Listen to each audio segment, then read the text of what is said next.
हाँ जी बेटा, हम डिस्कस कर रहे थे कि हैबिटेट मतलब वो जगह जहाँ पे कोई स्पीसीज या पॉपुलेशन नॉर्मली रहती है। इसमें बायोटिक और बायोटिक फैक्टर्स दोनों होते हैं। जैसे फॉर एग्जांपल रैबिट के लिए, रैबिट का हैबिटेट क्या होगा? ग्रासलैंड, है ना, ग्रासलैंड। सिमिलरली जो इंडियन शार्क है, इंडियन शार्क का हैबिटेट क्या होता है? India coastal region. ठीक है बेटा। सिमिलरली अगर आप देखें तो प्लाज्मोडियम जो मलेरिया का पैरासाइट है, इसका हैबिटेट क्या होता है? आरबीसी या स्टमक ऑफ फीमेल एनोफिलिस। तो हैबिटेट में स्पेसिफिसिटी रहती है कि इस ऐसे हैबिटेट में कोई ऑर्गेनिज्म सरवाइव करेगा, उसकी कंडीशंस। इसके बाद नेक्स्ट है बेटा माइक्रो हैबिटेट। माइक्रो हैबिटेट जैसे माइक्रो हैबिटेट का मतलब लाइक पोंड एक हैबिटेट है ना। इस पोंड में नीचे बॉटम पे अलग तरह के ऑर्गेनिजम्स मिलेंगे और यहाँ अपर वाटर में अलग तरह के मिलेंगे। तो ये क्या हो जाएगा? Micro habitat. एक हैबिटेट के ही दो रीजन हो सकते हैं कि उसकी डिफरेंट लेयर्स में किस टाइप के ऑर्गेनिजम्स मिलते हैं। So when a habitat is divided into different region, when habitat divided into different regions, then it's called as microhabitat. Now next is ecological niche.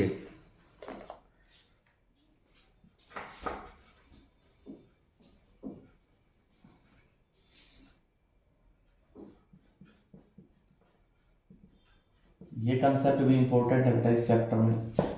Ecological नीचे मीन्स अगर habitat के साथ साथ, यानी इसका मतलब भी वही है, स्पेसिफिक प्लेस। तो फिर इसमें और हैबिटेट में डिफरेंस क्या हुआ? इसमें और हैबिटेट में डिफरेंस ये हुआ बेटा कि इसमें हम ऑर्गेनिज्म की का रोल भी साथ में देखते हैं। कि जैसे फॉर एग्जांपल अगर आप एक ऑर्गेनिज्म के बारे में स्टडी कर रहे हैं, तो जब हम उसके नीचे को डिस्कस करेंगे तो साथ में हम ये भी डिस्कस करेंगे व्हाट इट ईट्स या व्हाट ईट्स इट, मतलब इसका रोल क्या है इन्वायरमेंट में, वो भी अगर आप साथ में डिस्कस कर रहे हो इकोसिस्टम के अंदर। तो इसका जैसे नेस्टिंग, कि ये क्या खाता है, इसको कौन खाता है, और इसका नेस्टिंग एनवायरनमेंट, इसका प्लेस कैसा है, इसका सीजन और टाइम ऑफ एक्टिविटी, ये भी डिस्कस करें अगर हम साथ में, तो then it is termed as ecological niche. जैसे फॉर एग्जांपल रैबिट की बात करते हैं। फॉर एग्जांपल रैबिट का हैबिटेट मैंने आपको बताया क्या था? ग्रासलैंड, है ना। अब साथ में इसके डिस्कस करें क्या खाता है ये वहां पे प्लांट्स खाता है। इसको कौन खाता है? इसके प्रेडेटर्स कौन है वहां पे? इसके प्रेडेटर्स हैं जैसे कैट, डॉग, फॉक्स। तो ये किस पे डिपेंड करता है? ये ग्रास ईट करता है बेटा। इसके प्रेडेटर कौन है? कैट है, डॉग और फॉक्स। ठीक है। और ये रोल क्या प्ले करता है? इसका जो वेस्ट है वो फर्टिलाइजर की तरह ऐड होता है, फर्टिलाइजर का काम करता है। ये मिट्टी को लूज करता है, तो ये इसका रोल हो गया। तो ये सब अगर किसी ऑर्गेनिज्म के आप स्पेसिफिक प्लेस ऑफ लिविंग के साथ साथ उसके कुछ ये पॉइंट्स की वो क्या खा रहा है, उसको कौन खा रहा है, यानी आप फूड चेन डिस्कस करते हैं, उसका टाइम ऑफ एक्टिविटी डिस्कस करते हैं, उसकी नेस्टिंग डिस्कस करते हैं, स्पेसिफिकली कहाँ रहता है, तो हम इन सबको मिला करके क्या कहेंगे? इकोलॉजिकल नीचे ऑफ दैट ऑर्गेनिज्म। ये थोड़ी ब्रॉड टर्म है। हैबिटेट का मतलब तो हमने जनरल कह दिया, pond is a habitat, but the role of an organism in the habitat is discussed in this topic, ecological niche. Now next is Gause principle. ये बहुत इंपॉर्टेंट है बेटा, गॉस प्रिंसिपल।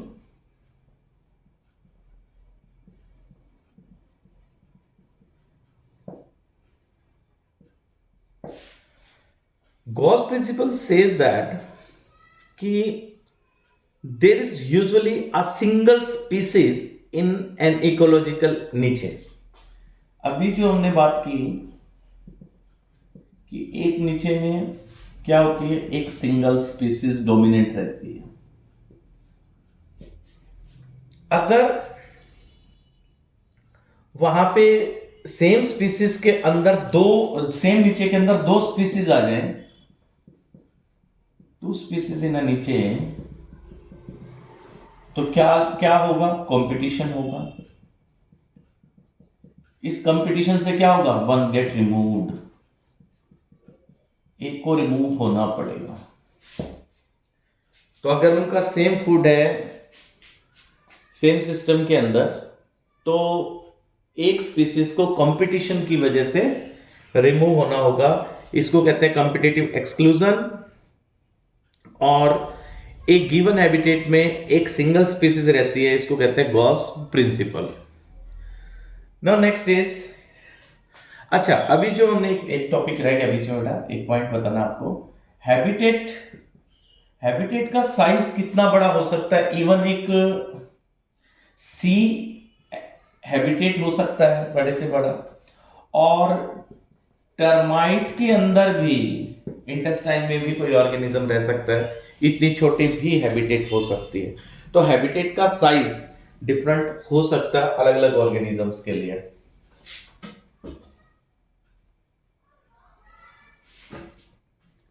देन इसके बाद बेटा आगे टॉपिक है आपकी बुक में, जैसे नेक्स्ट टॉपिक है आपका टेम्परेचर। टेम्परेचर मतलब हम अब एबायोटिक फैक्टर्स की स्टडी कर रहे हैं। एबायोटिक फैक्टर्स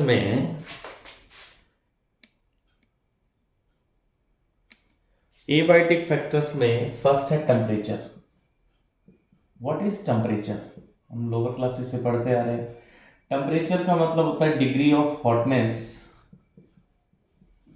और कोल्डनेस। कोई ऑब्जेक्ट कितना गर्म है, कितने डिग्री गर्म है, कितने डिग्री ठंडा है, that's called as temperature. So temperature vary करता है अलग अलग पोजीशन पे। टेम्परेचर का एक बहुत इंपॉर्टेंट रोल होता है क्लाइमेटिक कंडीशन में, इंपॉर्टेंट इन क्लाइमेटिक कंडीशन। अगर किसी जगह की क्लाइमेट को डिस्कस कर रहे हैं तो दो चीजें बहुत इंपॉर्टेंट होती हैं बेटा, एक तो टेम्परेचर और एक रेनफॉल। ये मोस्ट इंपॉर्टेंट फैक्टर्स होते हैं। तो टेम्परेचर में अगर आप वर्टिकली अर्थ के सरफेस पे मूव करते हो, वर्टिकली आप मूव करते हैं, तो जो चेंज इन टेम्परेचर होगा कितना होगा, 6 degree to 6.5 degree Celsius 1000 metre के मूव पे चेंज होगा। अगर आप अर्थ सरफेस पे मूव कर रहे हैं तो टेम्परेचर इस रेंज से वेरी करेगा। इसको कहते हैं बेटा lapse rate. Lapse rate. Temperature क्यों स्टडी कर रहे हैं हम, क्योंकि टेम्परेचर का बहुत इंपॉर्टेंट रोल है लाइफ के लिए। टेम्परेचर की एक ऑप्टिमम रेंज रहती है, जो रेंज सर्वाइवल की रेंज है हमारी। सर्वाइवल जो रहता है 0 डिग्री से 40 डिग्री के बीच में मैक्सिमम रहता है। इससे अबव टेम्परेचर जाता है तब भी इफेक्ट होती है लाइफ। इससे अबव जाने पे कैसे इफेक्ट होती है, हमारे एंजाइम्स जो होते हैं वो डीनेचराइज्ड हो जाएंगे, जो प्रोटीन्स डीनेचराइज हो जाएंगे, रेट ऑफ रिएक्शन पे इफेक्ट पड़ता है। लेकिन कुछ एक्सेप्शंस भी हैं हमारे पास, जिसमें इससे बिलो और 40 से अबव टेम्परेचर के ऊपर भी कुछ ऑर्गेनिज्म सर्वाइव करते हैं। जैसे फॉर एग्जांपल कुछ बैक्टीरिया और सियानोबैक्टीरिया सर्वाइव कर सकते हैं। जैसे blue green alga hot spring में, जिसमें 60 से 90 डिग्री का टेम्परेचर रेंज होता है, उसमें भी सर्वाइव कर सकते हैं। ठीक है बेटा। कुछ बैक्टीरिया हैं जो -30 से -50 डिग्री सेल्सियस के रेंज में भी सर्वाइव करते हैं, तो एक्सेप्शंस है, बट मोस्ट ऑफ लाइफ जो स्पोर्ट होती है वो 0 से 40 डिग्री के बीच होती है, तो इट मीन्स टेम्परेचर का बहुत इंपॉर्टेंट रोल है। अब अर्थ पे जो क्लाइमेटिक जोन्स बने हैं, अर्थ पे क्लाइमेटिक जोन्स, जैसे हम इसको अर्थ को अलग अलग रीजन में डिवाइड करते बेटा, ऐसे आपने लोअर क्लासेस में पढ़ा होगा। जब हम इसको डिवाइड करते हैं तो 0 से 23.5 डिग्री तक जो रीजन है उसको क्या कहते हैं, ट्रॉपिकल। ठीक है बेटा। 23 से 40 डिग्री तक जो रहता है रीजन वो होता है सब ट्रॉपिकल। 40 डिग्री से 60 डिग्री तक जो है वो है टेम्परेट, और 60 टू 90 तक रहता है वो पोलर रीजन आ गया बेटा, आर्कटिक अंटार्कटिक रीजन आ जाएंगे। तो इनमें जो लाइफ सरवाइव करती है, तो जो टेम्परेचर रेंज आता है ट्रॉपिकल रीजन के अंदर, इसके अकॉर्डिंग हम बोलते हैं, जैसे ट्रॉपिकल रीजन को हम कहेंगे मेगाथर्म्स, मेगाथर्म्स, यहां पे रेंज ऑफ टेम्परेचर अलग है। इससे अबव हम कहेंगे मीजोथर्म्स,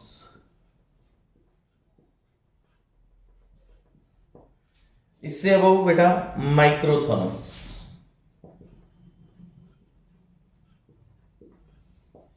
और नेक्स्ट है बेटा हेकिस्टो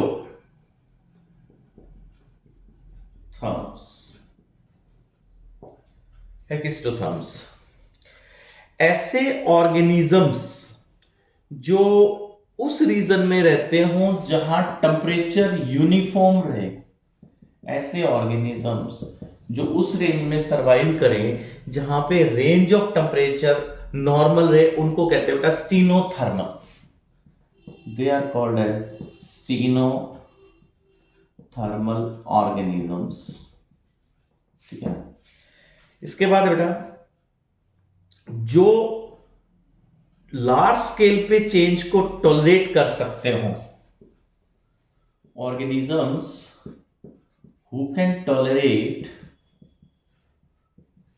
large scale temperature variation, मतलब ज्यादा टेम्परेचर वेरी कर रहे हैं तो भी सरवाइव करें, तो उनको कहेंगे यूरिथर्मल ऑर्गेनिजम्स, यूरिथर्मल ऑर्गेनिजम्स। ये टेक्निकल टर्म्स है depending upon the range of temperature, कि कैसी टेम्परेचर की रेंज है। मीजोथर्मल है, मेगाथर्मल है बेटा, माइक्रोथर्मल, हेकिस्टोथर्मल, और जो यूनिफॉर्म में रहेंगे उनको stenothermal, and those who can tolerate large scale temperature variation they are called as eurythermal organisms. ठीक है। इसके बाद है बेटा कि ऑर्गेनिजम्स में क्या अडेप्टेशन रहती है। जैसे ये तो हो गए कि किस किस रेंज में ऑर्गेनिजम्स रह रहे हैं। अब उनमें अडेप्टेशन की अगर हम बात करें, अडेप्टेशन समझते बेटा, changes, adaptations for temperature variations, for temperature variations, कि ऑर्गेनिजम्स में इस बदलते हुए टेम्परेचर को टॉलरेट करने के लिए कुछ चेंजेस होते हैं। जैसे अपनी बॉडी के अंदर वो कुछ चेंजेस लेके आते हैं जिनसे वो उस बदले हुए टेम्परेचर में भी सरवाइव कर सकते हैं, उनको कहेंगे अडेप्टेशन। जो चेंजेस आएंगे, जो मॉडिफिकेशंस आएंगी। अब मॉडिफिकेशन कैसी आती है, कुछ में फिजियोलॉजिकल आ जाती है, मतलब बॉडी के ऑर्गन सिस्टम में चेंज, जो मैकेनिज्म है वर्किंग का। कुछ में मॉर्फोलॉजिकल चेंजेस आ गए, जैसे वो भी अडेप्टेशन में है। तो फर्स्ट है बेटा मॉर्फोलॉजिकल एंड फिजियोलॉजिकल अडेप्टेशंस।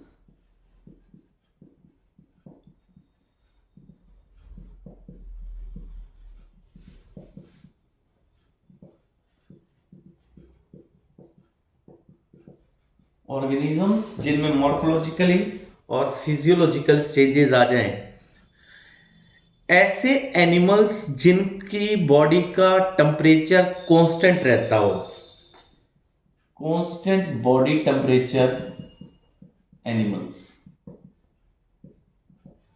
मतलब जिनमें चेंज नहीं होता, जिनमें बॉडी टेम्परेचर कांस्टेंट रहता है, उनको कहते हैं homeotherms. They are called as homeotherms. मतलब बाहर चाहे चेंज हो टेम्परेचर, लेकिन बॉडी टेम्परेचर चेंज नहीं होगा, जैसे हमारा। होमोथर्म्स कैसे कर पाते हैं? क्योंकि इनके पास इंसुलेटिंग कोट होता है बॉडी के ऊपर, insulating coat to check heat loss. Fat layer होती है जिससे उनकी बॉडी की हीट लॉस नहीं होती। जैसे हमारे अंदर हेयर है, मैमल्स के अंदर, मैमल्स में है जैसे। सेकंड बेटा ब्लबर मिलता है जैसे वेल के अंदर।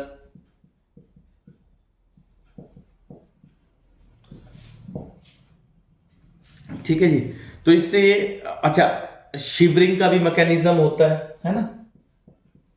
शिवरिंग भी फिजियोलॉजिकल है, शिवरिंग से हीट गेन होती है बेटा, तो ये कांस्टेंट बॉडी टेम्परेचर रख पाते हैं। तो ऐसे ऑर्गेनिजम्स जिनका बॉडी टेम्परेचर कांस्टेंट रहता है, उनको क्या काम ने? होमोथर्म्स। होमोथर्म्स, और साथ के साथ हम कह देते हैं वार्म ब्लडेड भी होते हैं ना। वार्म ब्लडेड, वार्म ब्लडेड का मतलब जिनके अंदर हीट कंजर्व रहती है, दे आर एंडोथर्म्स। देखो बच्चों, हम डिस्कस कर रहे हैं रोल ऑफ टेम्परेचर, कि एनिमल्स जो सरवाइव करते हैं डिफरेंट टेम्परेचर के अंदर, तो वो अपनी बॉडी के अंदर कैसे हीट कांस्टेंट रख पाते हैं। तो उनके अंदर कुछ अडेप्टेशंस होती हैं। फर्स्ट अडेप्टेशन हमने पढ़ी मॉर्फोलॉजिकल, फिजियोलॉजिकल। जैसे हमारे अंदर हमारा बॉडी का टेम्परेचर कांस्टेंट रहता है, मतलब हम कौन है? होमोथर्म्स। 37 डिग्री रहेगा। 37 रखने के लिए हमारे पास क्या सिस्टम होता है? जैसे फैट होता है बॉडी के अंदर, सेकंड शिवरिंग है। तो जिनकी बॉडी का टेम्परेचर कांस्टेंट रहता है उनको हम एंडोथर्म्स भी कह सकते हैं, या वार्म ब्लडेड भी बोलते हैं। तो ये तो हो गया हमारा फिजियोलॉजिकल। सेकंड अडेप्टेशन है बेटा बिहेवियरल। अब जिनके पास ये मैकेनिज्म नहीं है मॉर्फोलॉजिकल, उनके पास बिहेवियरल अडेप्टेशन मिलती है, मतलब अपना बिहेवियर चेंज करते हैं। उनमें कुछ आते ऐसी हैं जिसकी वजह से वो सरवाइव कर पाते हैं।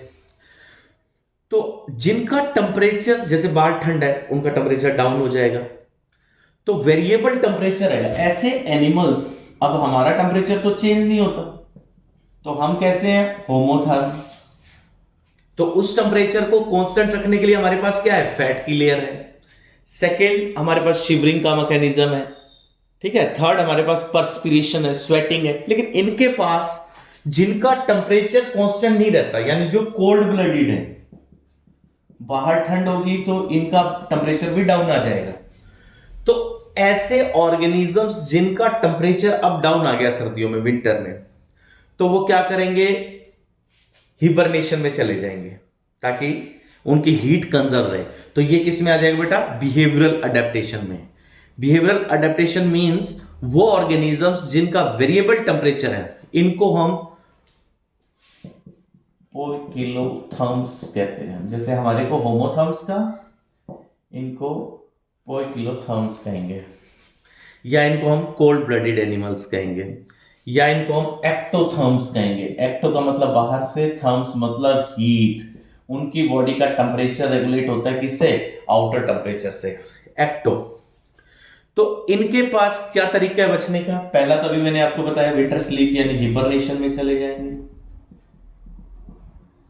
हिबरनेशन में कौन जाता है?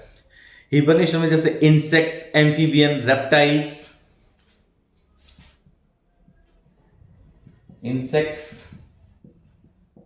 एम्फीबियंस और रेप्टाइल्स, ये कहां चले गए बेटा? विंटर स्लीप में।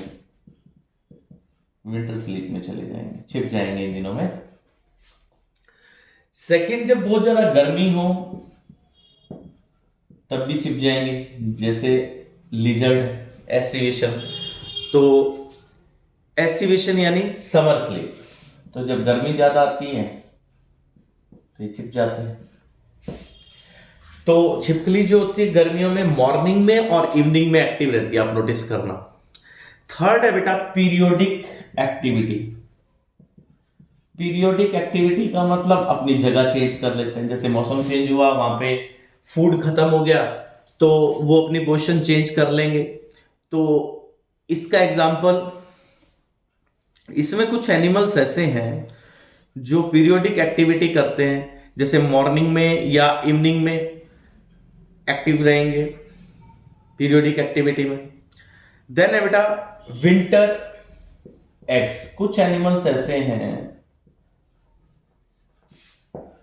जो अडल्ट मेंबर मर जाता है जैसे सर्दी आती है, अडल्ट डाइज इन विंटर, और उनके एग्स रह जाएंगे, और एग्स जो होंगे वो नेक्स्ट सीजन तक रहेंगे और उसमें से फिर लाइफ बाहर आ जाएगी।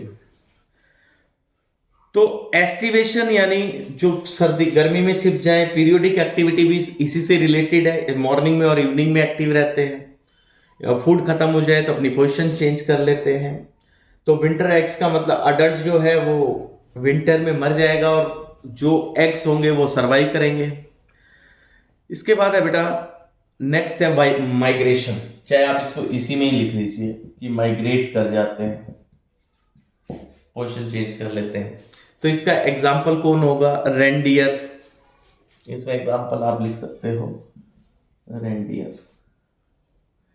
ठीक है, तो ये अडेप्टेशन है एनिमल्स के अंदर फॉर द टेम्परेचर। एक था फिजियोलॉजिकल मॉर्फोलॉजिकल, सेकंड है बिहेवियरल। बेटा ये कंप्लीट हो गया हमारा टेम्परेचर का जो सेगमेंट है आपकी बुक के अंदर। ये जो मैंने आपको एनसीईआरटी से एक्स्ट्रा एग्जांपल्स दिए हैं, ये आपने एनसीईआरटी में नोट कर लेने हैं, क्योंकि ये एग्जांपल्स वहां नहीं है।